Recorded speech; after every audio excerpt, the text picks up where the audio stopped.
Hi guys, and welcome to the Scrumpy Kiwi with me. I hope you guys are all okay this weekend. I've been ill this week, so unfortunately I've had no chance to do any painting, and my figures have still not arrived, which I'm hoping to get out and do a really awesome review for you guys on. Anyway, not to worry, because today I have got something even a little bit more special, I suppose, in one way or another, and that is the Warhammer 40k first edition rulebook. That is right, first edition, all the way back in the late 1980s.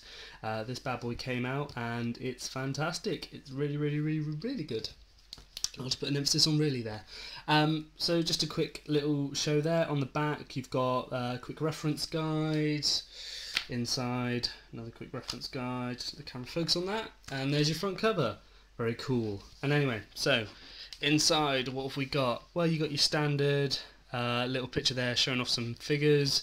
Very cool picture there. Really great artwork throughout this, and also really fantastic little stories. Just help give that extra immersion into the universe. So starts off with your Warhammer 40k introduction. Starting the game, you've got some little bit about mission cards, characteristics, squads, cavalry. Then it goes into how the turn works, and that starts with movement phase, your shooting, your hand-to-hand combat, breaking and rallying, and a bit about psychics as well. Then it's got some stuff about psychology, heroic characters, commanders, psionics, vehicles, buildings, and then the designer's note and the weapon summary at the end of it. Likewise, there's also a heavy metal section in here showing off some figures. Very lovely. And the book really is just like any other rule book. It starts off explaining what you can get in the starter set it comes with, or at least the box set. Also explains how to assemble some of the bits and pieces you get in there.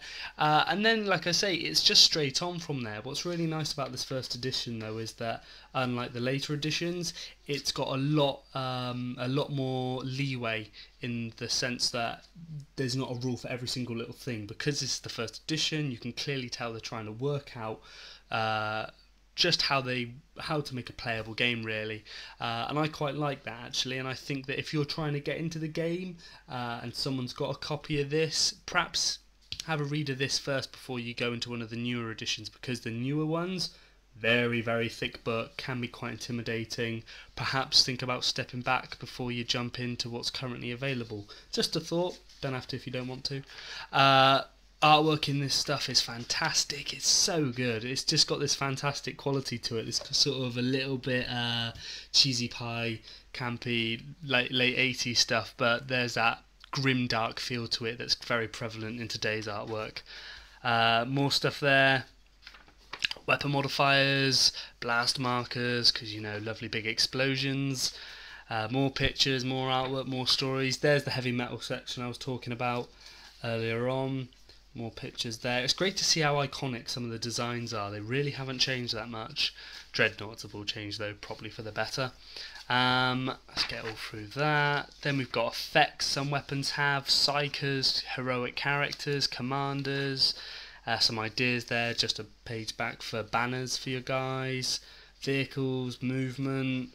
It's all, just like I say, it's everything you'd need. But what is nice is, because this is very basic, because this is just the beginning of the game, there's still a lot of leeway. And probably what you'll find is when you're playing a game, there may be circumstances, there's a designer's notes there, I think it actually mentions it in here, that there are circumstances where there will be occasions where there isn't a rule to cover a certain mishap. Something happens that is so outside the realm of predictability, the designers, that you'll have to come up with your own idea. And I like that. I think a game is always fun when you and your friends can try and agree on a course of action which will meet sort of in the middle, and afterwards perhaps create your own homebrew rule for it. Because that's really what the best bit about games is, isn't it, really, when you and your friends get to get yourselves involved and sort of become your own game designers at the same time. So that is the Warhammer First Edition book. I recommend it to anybody just because it's the start of it. It's always fun to see where the games come from and how it's evolved. And there you have it, the Warhammer 40k First Edition rulebook. Try and go pick that up if you're into your retro gaming. Thanks guys for watching, and I will be bringing you another review shortly. Thank you very much. See you guys later.